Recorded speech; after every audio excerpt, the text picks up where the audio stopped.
Então, muito boa tarde a todos, boa tarde aos que estão connosco, boa tarde aos que nos estão a ver pelo Facebook. Hoje não vamos conversar num dia que não é muito propício a estarmos agarrados ao trabalho, principalmente com um solzinho destes, e portanto eu agradeço ainda mais ao Dr. Aurelino Costa que veio conversar Aurelino, vamos pelo Aurelino. Aurelino, pronto, veio conversar connosco, sempre tendo aqui a intermediação do Wagner Merijo, um homem da cultura, um homem que tem feito, embora esteja cá a fazer o seu doutoramento, tem feito muito para além daquilo que é obrigatório fazer-se num doutoramento, e isso tem-nos permitido ter aqui nesta edição, nesta aventura do Vamos Conversar, muitas pessoas interessantes. Hoje temos mais uma, Aurelino Costa, oriundo da Póvoa de Varzim, penso eu, não é? Sim. Que é poeta, além de se ter licenciado em Direito em Coimbra, o que é muito importante. Mas já é outra área. É um poeta e um declamador que o Wagner vai permitir conhecer-nos melhor com a sua sagacidade e a sua forma de dialogar com os nossos convidados. Wagner, passo-te a palavra. Muito obrigado, Cristina. Uma boa tarde para todas e para todos que estão nos assistindo cá em Portugal e além mar, né? Por todos os oceanos do mundo. É sempre bom estar aqui falando de literatura, falando do nosso amor pela palavra, pela poesia, pelo romance, pelos contos, por todas as histórias que são tão importantes na nossa vida. Hoje eu tenho a honra e o prazer de estar aqui. Nós temos a alegria de estar com o Aurelino, que é um poeta já hoje reverenciado por todos os cantos por onde passa, é um ator, é um dizer, é um jurista, mas, antes de tudo, é uma grande figura humana e vai nos enriquecer certamente com suas histórias. Aurelino, muito bem-vindo, muito obrigado pela participação conosco. Um abraço a todos vós, à Cristina, a Marisa e a todos aqueles que nos ouvem e que eventualmente irão participar neste encontro. É um prazer enorme estar contigo. Nós conhecemos-nos em Coimbra, num dos encontros que era ligado à literatura africana, penso eu, e foi maravilhoso esse nosso encontro, e um prazer enorme também trabalhar com vocês, estarmos juntos, porque também é a tal relação. A vida só tem sentido nesta relação, na relação com o outro, e o outro e os outros, e a voz dos outros, como é a temática deste nosso encontro, da literatura, do corpo e da voz. Não, nada é formal, mas substancial, e felicito, de facto, este vosso trabalho, esta vossa energia, e a Cristina, como a Marisa, e o poeta, que também é o Marisa, e que muito me congratulo com a sua obra, e também a parte de investigação que ele está a levar a cabo na Universidade de Coimbra. Pois, literatura, corpo e voz é o tema da nossa conversa hoje, e será um passeio um pouco para compreender o seu trabalho, a sua trajetória.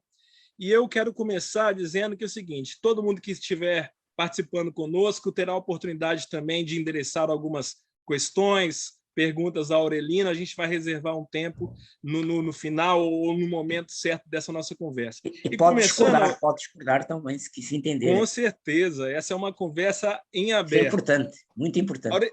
Aurelino, você estreou na poesia há 30 anos. É um bebê ainda, mas já com uma longa história. Como você vê o seu caminho no meio literário nessas 3 décadas? Olha, enxertando essa questão, interseccionando essa questão com a temática da literatura, do corpo e da voz, eu acho que isto portanto, é uma interrogação em nós, sempre, dos criadores. Não é? A voz, penso que a voz poderá ser poderá ser única e intransmissível. A voz é algo que se pode imitar, mas creio que não se poderá plagiar. A voz é corpo, é um sentido total, digamos, desde a cabeça à genética, a tudo aquilo que somos. O pensamento poderá ser, de facto, mais que poderá ser, será um coador no meio desta entrega em absoluto e desta fascinação que foi aquilo que desde miúdo eu tive pela palavra, pela literatura, pela poesia, pelo romance. Ainda hoje tenho personagens do romance que eram os meus romances de cabeceira, que não tínhamos para a cama cedo e não tínhamos, só tínhamos a televisão, o telejornal e pouco mais, ou menos do que isso.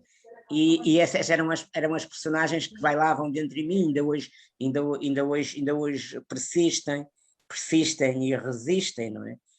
Porque estão dentro do corpo, e a literatura, acho que durante todos estes anos não está ali ao corpo, quanto mais próximos, e aliás penso que quanto mais próximo do corpo, mais realista. A literatura poderá ser, digamos, o corpo a falar, o corpo a falar, o corpo a exprimir-se, e até às vezes fala contra nós, não é?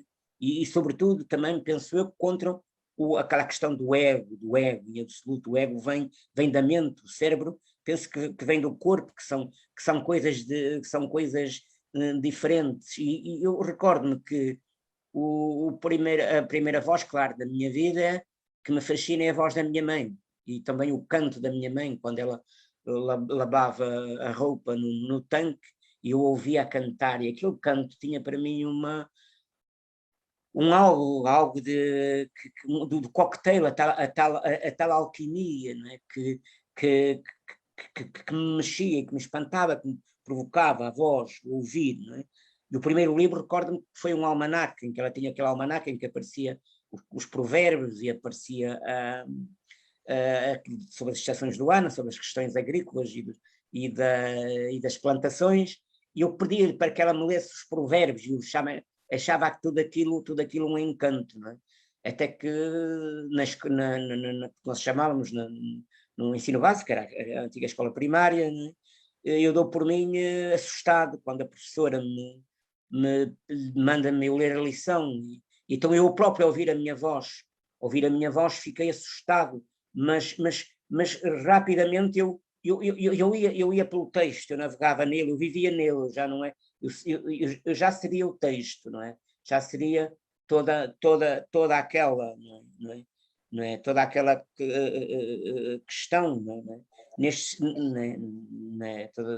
Toda uma evolução, não é? E a própria mente tudo me criava espanto, né? E depois foi a contínua leitura, a contínua fascinação por leitura, nesse sentido, como nós sabemos que a voz vem do corpo, não é? E é submetida à mente, não é? E talvez por isso a voz mente, não é? Uma das diferenças entre o animal e o humano é que eu acho que o animal não mente, não tem mente para mentir, não está formatado para mentir, não é?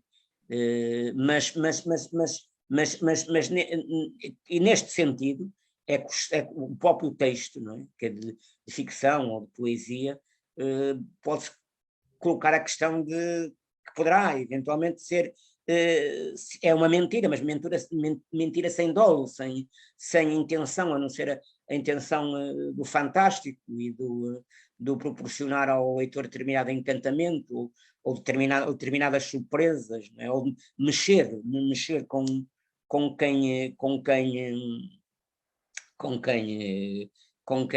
quem nos lê, com quem nos ouve na música, com quem nos vê na pintura, no próprio bailado, né? Portanto, poderá haver uma mentira de forma involuntária, mas é criativa, não é? Enquanto que os agentes do poder já mentem de forma deliberada, não é? E há os compulsivos que também mentem deliberadamente, em que para eles não é aquilo que estão a dizer, não é mentira, é mais falatório. Dizia que eu acho que se for escrito pode ser um escritório, mas não é o caso. A pessoa que lê o texto, pensa que lê o texto é que confere, é que lhe confere eventualmente essa verdade, essa verdade ao texto, não é? A Até a propósito própria... do, a Sim, propósito do corpo e da sim, voz poética, sim, como ela se manifestou na sua vida assim? Você já deu os indícios aí dessa relação com o som da sua mãe sim, cantando, sim, né, lavando roupa e tal. sim, Como sim. você descobriu o seu fazer artístico? Foi primeiro escrevendo, foi dizendo poemas dos outros ou seus, Eu ou penso que foi aquilo, como um ator? sim, eu penso que aquilo que mais me surpreendeu, e na minha casa de miúdo falava um pouco, muito pouco. Havia também a relação que eu tenho com o gado, o animal, neste caso a caravaca, que era no fundo uma agricultura de subsistência.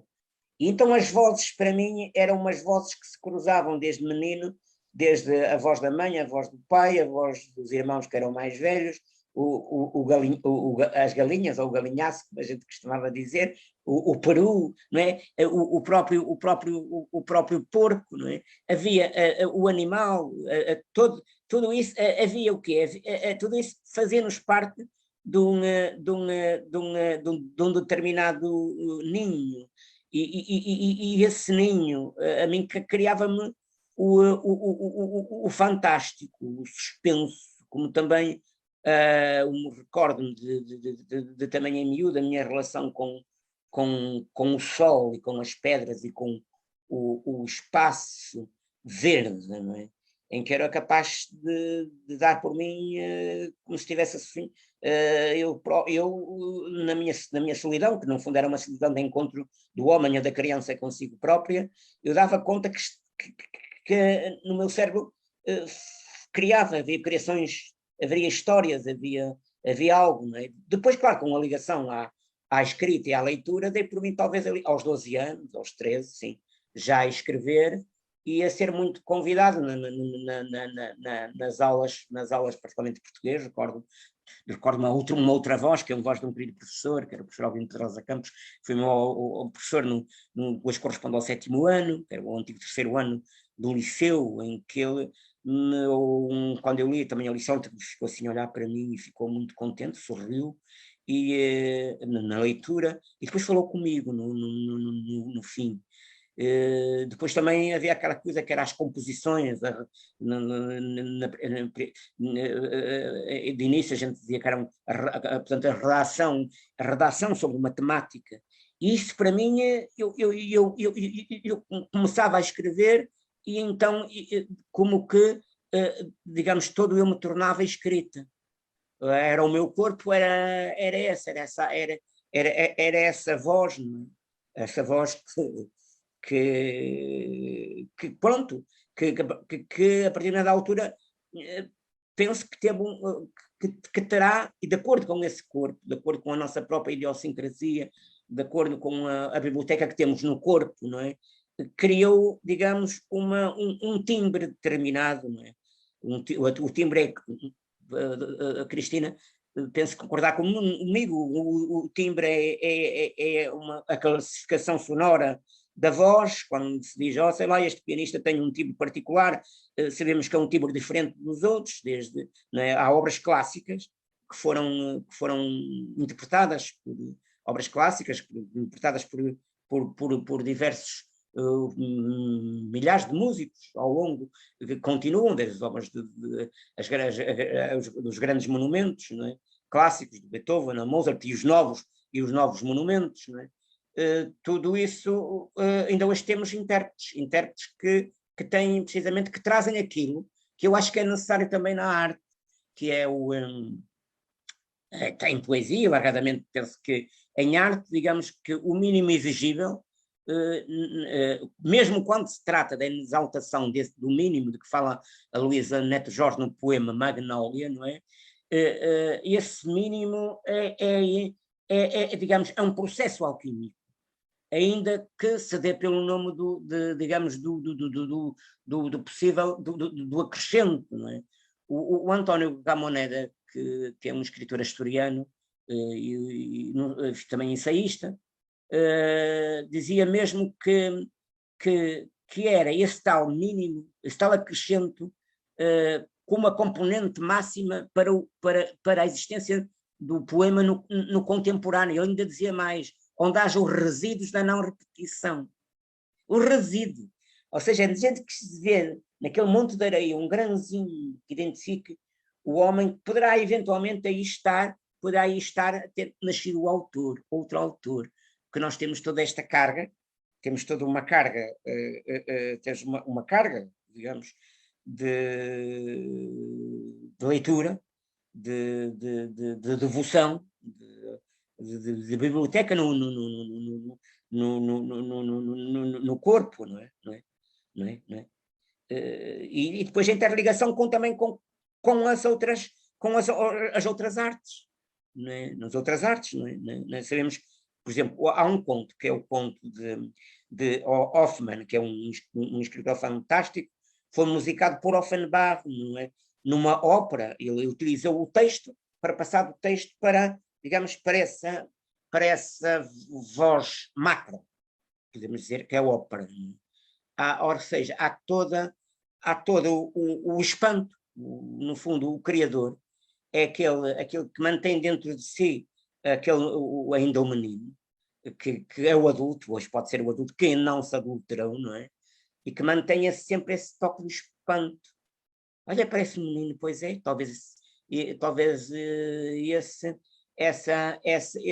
esse mexer de pó alquímico, não é? Que está dentro dele, não é? Eu penso que também que passa muito pelo corpo. Aliás, o António Artaud também nos diz isso, o momento criador é um ato do corpo, não é? É um ato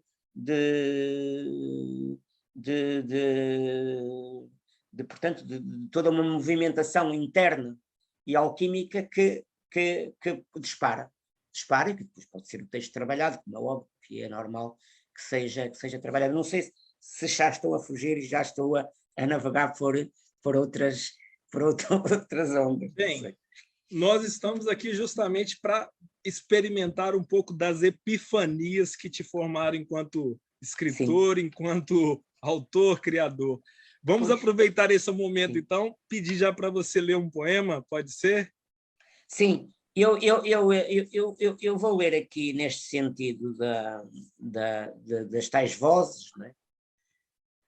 Há as vozes literárias, mas também há as vozes da vida que nos vão acompanhar. Eu vou ler deste livrinho que é o Domingo no Corpo, que é um livro que remonta a não sei quando, não sei, talvez a 2000 e quê?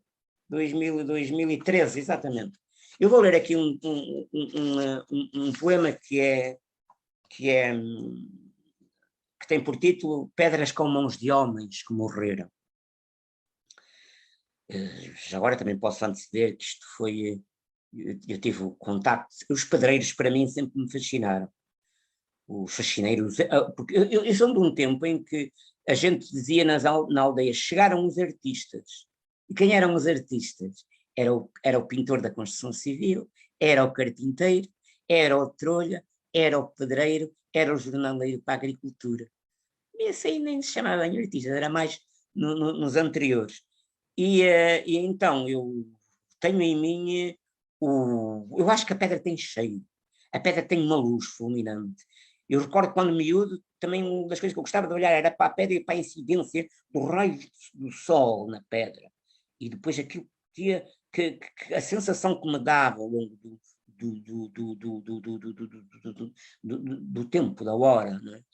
E houve uma altura que eu, de facto, tive contacto direto com pedreiros e que esses pedreiros, trabalhadores, de todos os dias, os via e aconteceu que dois deles, até os dois deles já não estão no meio, no nosso seio, não é? Já partiram para outras andanças, mas sempre para mim disse, eu tenho que escrever alguma coisa sobre estes homens, estas vozes, a voz do cinzel, a voz do martelo, a voz da picareta, da pica, a voz da marreta, a voz do homem, tudo aquilo, porque há toda uma, que queremos que não, há toda uma musicalidade, como o António Gedeão o deu no poema da Pedra de Liós,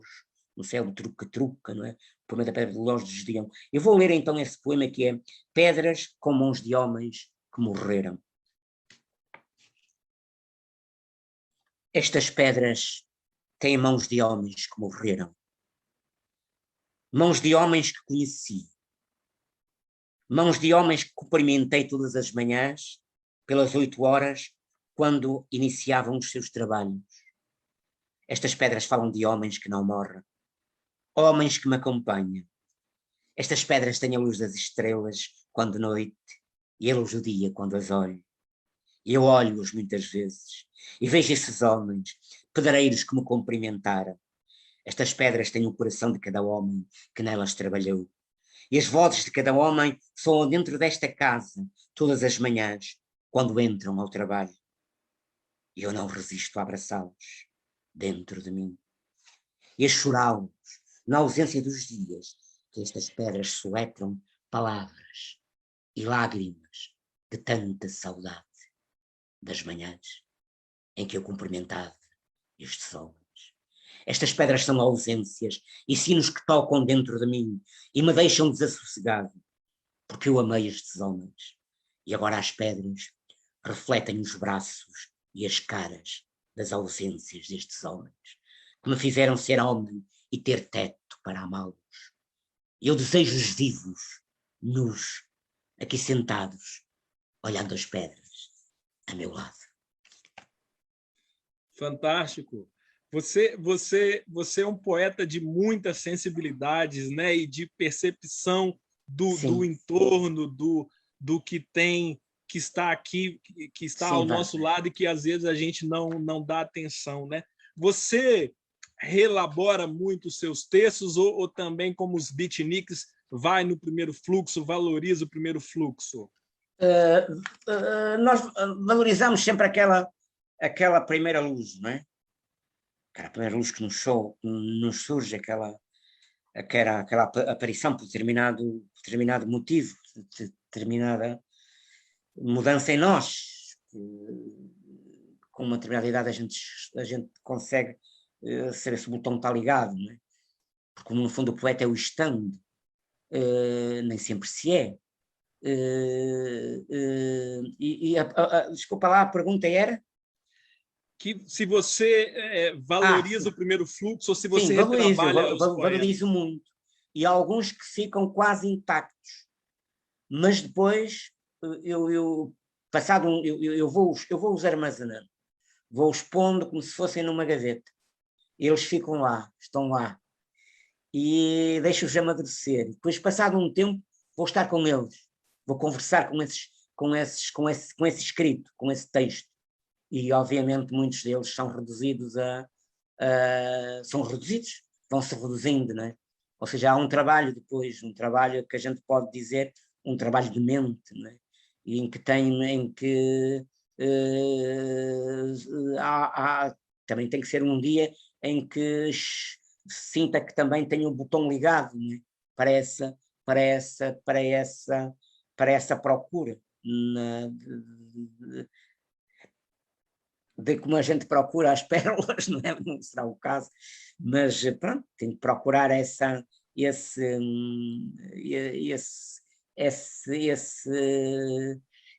grão mais forte, não é? no poema, o equilíbrio. Outras vezes é o desequilíbrio, mas isso já tem que haver, de facto, as intenções, não é? tem que haver as intenções, mas trabalho o texto, como é óbvio.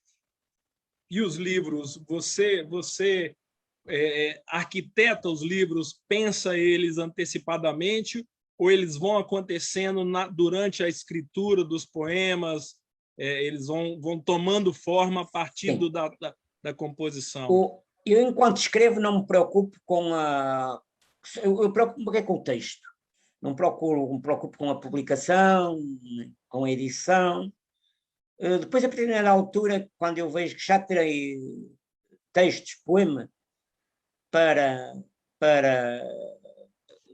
que poderão dar origem a um trabalho, a um livro, passar já para a publicação, aí eu vou novamente vou ter com eles. É um trabalho árduo, é um trabalho de várias fases, ou então de vários jogos para chegar ao fim do campeonato. E muitas vezes não só são trabalhados os textos, mas como também todo o órgão, depois dispositivo. Procuro que haja de facto algum fio, um fio normativo entre o normativo, não tem nada a ver com norma, mas algum fio condutor temático na seleção dos poemas, dos vários poemas dentro daquilo que poderá ser a futura edição, e depois mundos.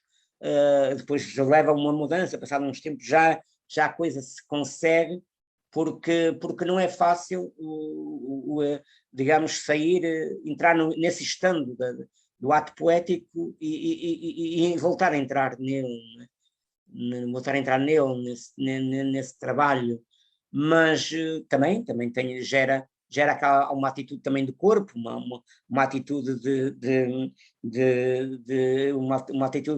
uma atitude alquímica, não é? E que também eu percepciono as vozes, todas as vozes, porque há textos que também são personagens, não é? A Alexandra Pizarnik dizia que o nosso corpo tem incorporado várias vozes, e eu penso que a voz literária também é igual à voz musical. Quando ouço um coral, por exemplo, né? Nós somos muitas vozes, né? Apesar do o xamânico, como sabemos, incorpora a tribo, né? Incorpora a tribo, incorpora o conjunto, né? Mas não é? Fundamentalmente, aí já poderá haver o coador, a tal mente, não é? que eu falei inicialmente. Por falar em alquimia, o seu livro mais recente, Amônio, tem um título incomum. Está mais para amoníaco ou Júpiter Aemon? Olha, este texto, de facto, poderia ter... Este livrinho, este livro, que é uma das edições Humus, que foi editado. É curioso que isto é uma edição aumentada, apesar do livro ser pequenino, um livro de bolso, e por isso foi editado nesta coleção da 12-14 da Humus. É um texto, a primeira parte já estava escrita em 2002, 2003, houve uma edição, de facto, pela Guilherme Couçu em Lisboa. Depois houve uma edição em Leão, uma tradução da Silvia Zayas em português e espanhol, e depois, eu acho que, e depois surgiu, portanto, por a convite do editor da Humus, do Rui Magalhães, surgiu, de facto, esta, que já é aumentada, embora o título da Amônia é curioso, porque o título da Amônia, a partir de determinada altura, embora ele não apareça no texto, aparece uma figura de um agricultor, no meio do campo, daquele verde todo, em que ele está, digamos, a deitar amónio à terra. Amónio era, portanto, um determinado adubo substancial para as plantações, e surgiu-me a soma. Mas para mim é algo que eu costumo dizer que é o sudário do poema, não é? Aquilo que está antes do poema. E, sobretudo, a dor, uma certa angústia, ou então há todo um cavalgar e todo um cavalgar forte de muitas vozes. Este então tem muitas vozes que me antecederam. Tem as vozes particulares dos personagens, em que surgem numa catadupa fílmica, há toda também um efeito quase realizativo, que podia perfeitamente ser apontado como obra para um determinado guião, de um filme ou de uma interpretação em dramaturgia, por exemplo. Mas há uma outra segunda parte, de facto, há uma segunda parte que já remonta a 2021, em que é um bocadinho diferente da parte inicial. E nesta aqui, eu por acaso, eu considero que o estilo poderá ser uma ditadura. Eu próprio tenho aqui um texto, se não te importares eu lia. Por favor, por favor. Que é, eu chamo-lhe, o texto chama-lhe estilicídio. Estilicídio é um conceito jurídico que é da servidão do decaimento das águas, dos telhados, do vizinho e disto daquilo, do vizinho ou do vizinho do lado, e então resolvi brincar com estilicídio, com estilo e estilicídio, não é? O suicídio. Eu também escrevi isto. Ó estilicídio, ó mortandade pelo estilo, nele namoras ao postigo, como se puxasses o faltor orgânico, como se organizasses, como se a obra fosse tua e não da caldeira do corpo. Nem te digo nada, estilicídio. Ó estilicídio, nunca digas não, a obra é coisa de Merce. E já é um texto da segunda parte deste Amónimo, que também se podia chamar o Sudário do Poema, não tenho dúvida. E suponho que terá continuação. Porque no fundo aqui há várias vidas, várias vivências, várias memórias. Há aqui, por exemplo, que estamos a aproximar do 25 de Abril, há uma alusão aqui que eu considero que há uma azanha era o carro de combate, e havia um moleiro que estava dentro desse carro de combate. Portanto, há aqui toda aqui, digamos, uma alquimia de jogo e de função, em que todos sabemos que houve na altura, quando foi do golpe de Estado, que nos levou levou ao regime democrático que depois habitamos. Há umas tropas, digamos, que vêm para ser confrontadas com as tropas de Salgueiro Maia, em que há um coronel que diz para um soldado apontador, para um cabo apontador, quando ele sobe ao carro de guerra, diz: tem que disparar, e aponta-lhe a pistola ao mesmo cabo apontador. O cabo apontador disse para com ele, esta é a justificação que ele dá, que só obedecia às ordens do alferes. Mas imediatamente ele fecha a tampa do carro, e fecha do carro de combate, e à frente vê, pelo monóculo, o binóculo, vê o alferes a ser detido pela polícia militar. E então eu imaginei nisto, não é? Porque ele é um indivíduo que até mora aqui numa freguesia da Póvoa de Varzim, e que, portanto, está ligado também a uma vida muito simples, na agricultura, e então eu digo: um arrepio cruzou o corpo. Decidiram envelhecer textualmente, como existência mágica da vida, sopa e calamares, e a mesa. Assim um moleiro apaixonado se tranca na azém, dizendo o povo empertigado que viu chorar de tanta beleza. José Alves da Costa, cabo apontador, recusou-se a matar. Portanto, há aqui todas umas vozes que levaram a este processo alquímico desta criação que é o Amónimo. Perfeito. O seu corpo ecoa muitas vozes, né? Numa Sim, sim. entrevista, você declarou... Eu penso que todos nós Sim, temos esse certamente. Não podemos fugir a isso. Perfeitamente, com Não certeza. Numa entrevista, você declarou assim: viver dói, viver mata. A poesia seria o bálsamo da vida? Sim. A poesia, de certo modo...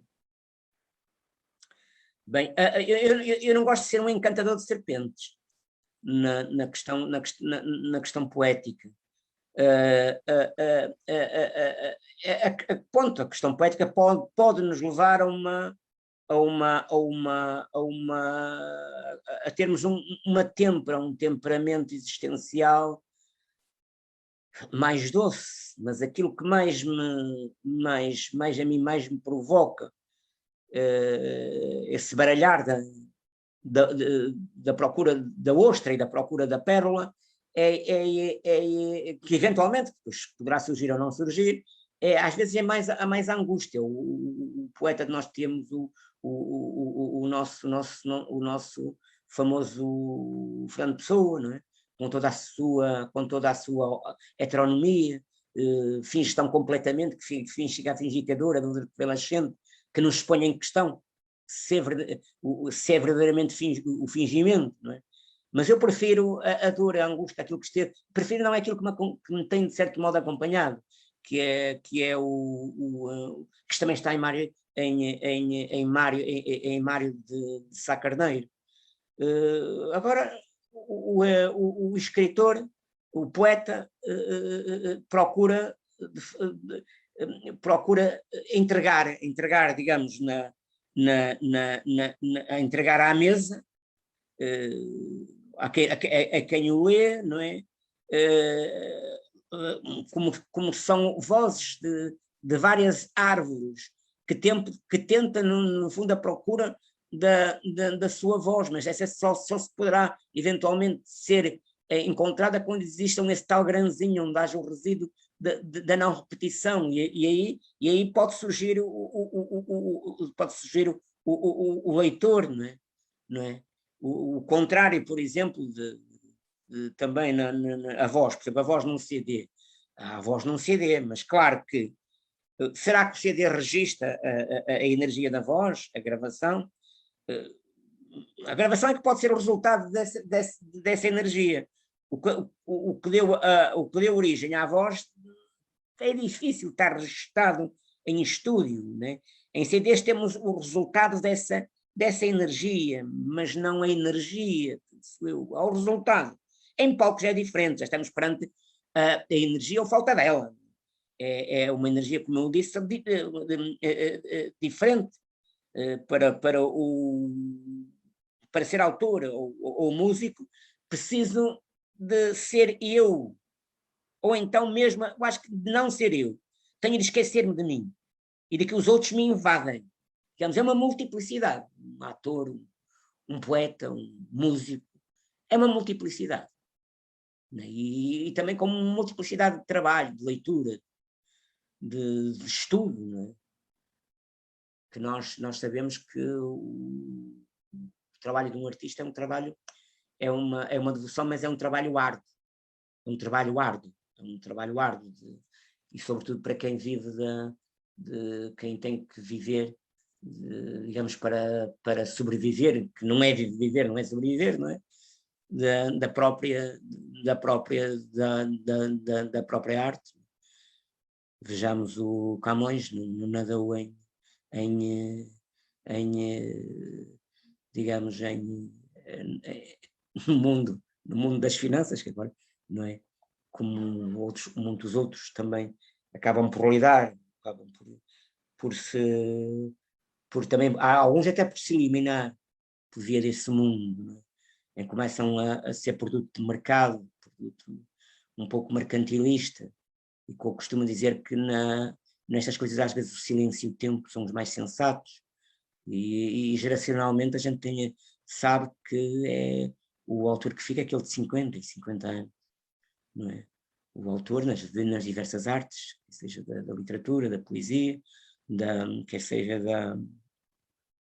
da música, quer seja da pintura, não é? Já estou a falar demais. Você tocou em temas muito importantes e acaba que você antecipa muitas das minhas perguntas. Eu já até te agradeço por isso.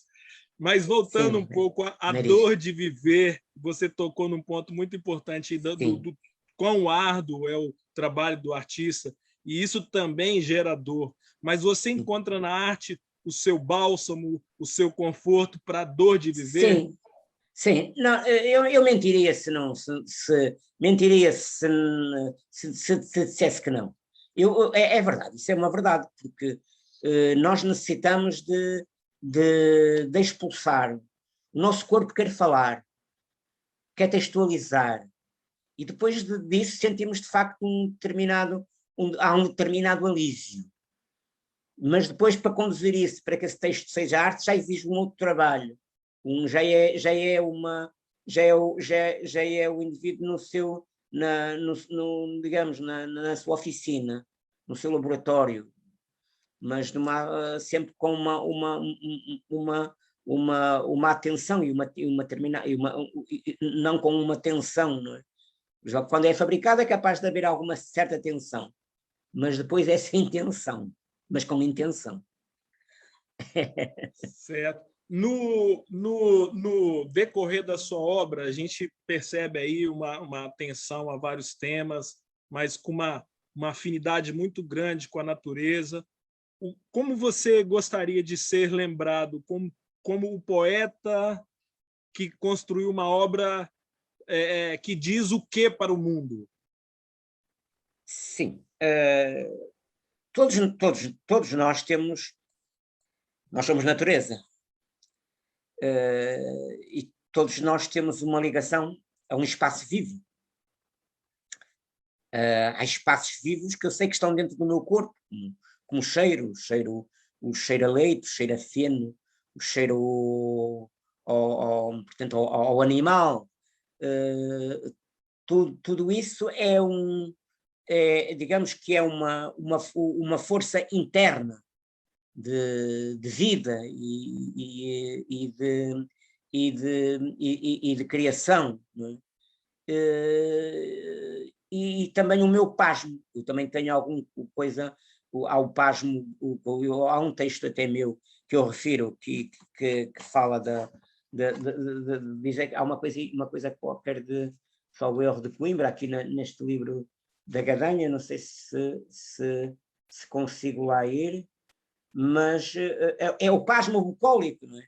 Em que eu estou depois. Há uma coisa que é o pasmo bucólico, que refiro ao largo da Portagem, que era no fundo, o grande espaço do Torga, em que ele trazia todo aquele espaço, todo aquele horizonte, em que ele via todo um horizonte possível de São Martinho de Anta, não é? De Trás-os-Montes. Ele é um homem profundamente agrário, da produção agrária, dentro de si, da família, filho de uma agricultura de subsistência, mesmo, de subsistência. E então nós também somos filhos desse espaço. E isso vai se refletir, de certo modo, na obra. Não é? Eu recordo, eu não sei se tenho para aqui à mão de semear, eu recordo-me de um trabalho que fiz com um pintor galego, o Anjos Pastor.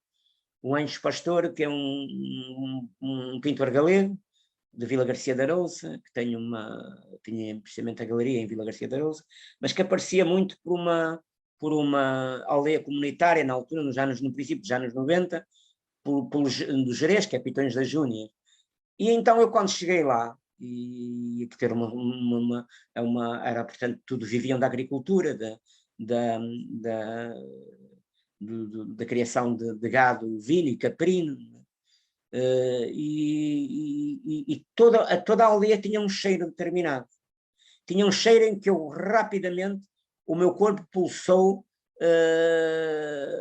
expulsou, ou seja, começou também a remover-se, a remover mentalmente os cheiros da minha infância. Então eu comecei a escrever pequenos textos.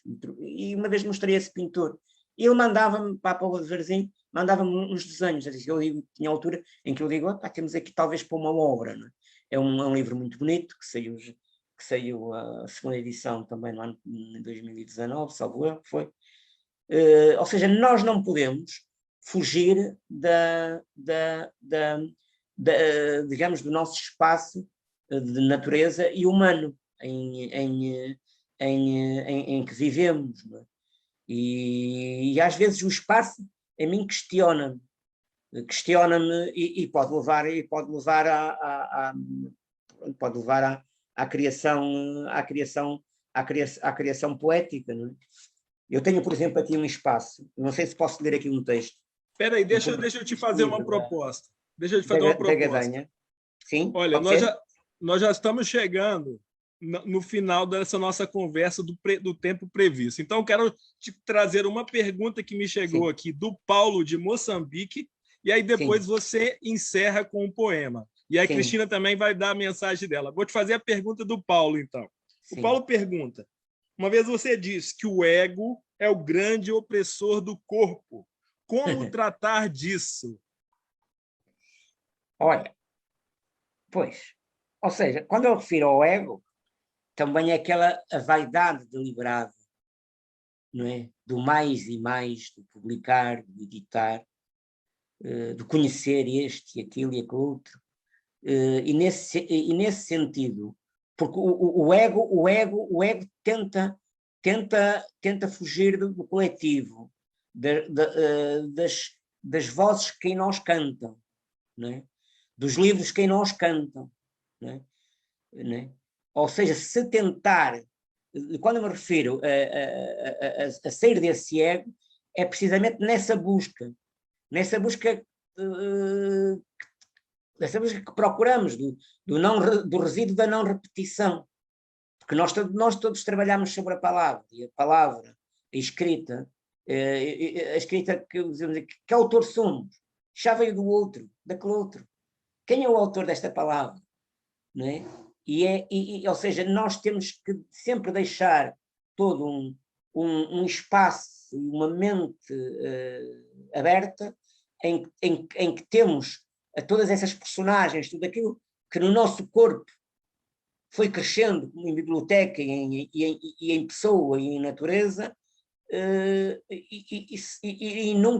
nunca pôr, digamos, o ego o eu, só eu, no ponto da pirâmide. Os outros é que onde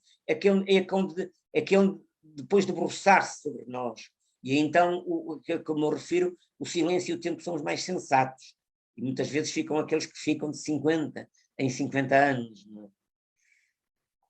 E é mais ou menos esta questão que eu falo quando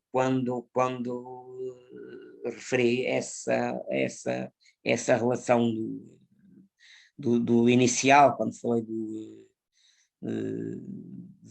porque a literatura é corpo que fala em nós, às vezes contra o ego, ou contra o tentar, digamos, a estampa fácil, o produto de mercado, não é? Eu gosto muito eu recordo-me que eu sou do tempo em que conhecia os escritores. Recordo-me da minha antiga seleta literária, em que a gente imaginava como era o escritor, e aliás a acompanhar um desenho, não é? Do rosto, e a gente tinha, digamos,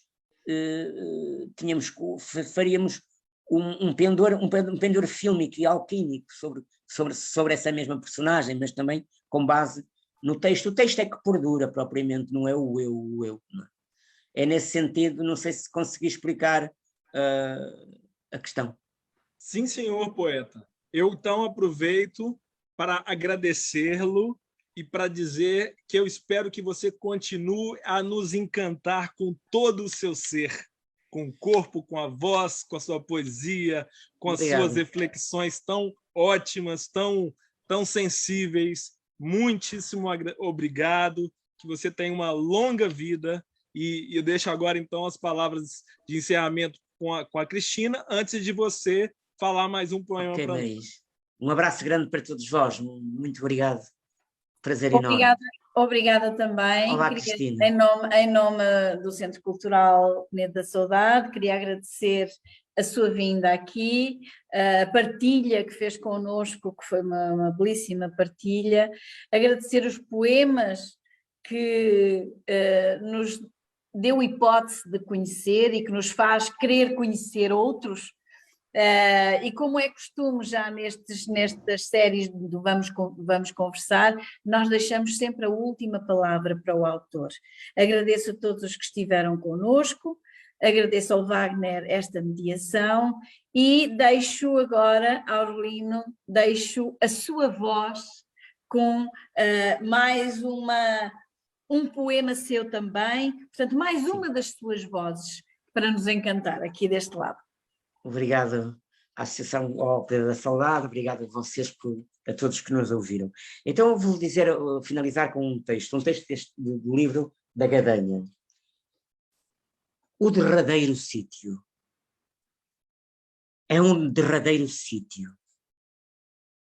O rio está entre dois campos de milho. Meu pai assobia.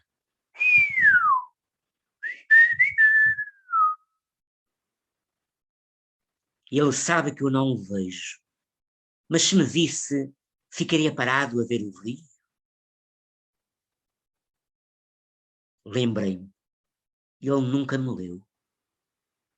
E isto magoou-me. Nunca mais fomos os mesmos. Não seremos, enquanto se falar de rios e de margens. Vou ter de me despir se quero nadar.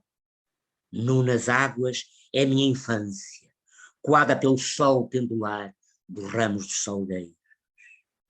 Queria nadar, um parafuso, remoinho de água e areia.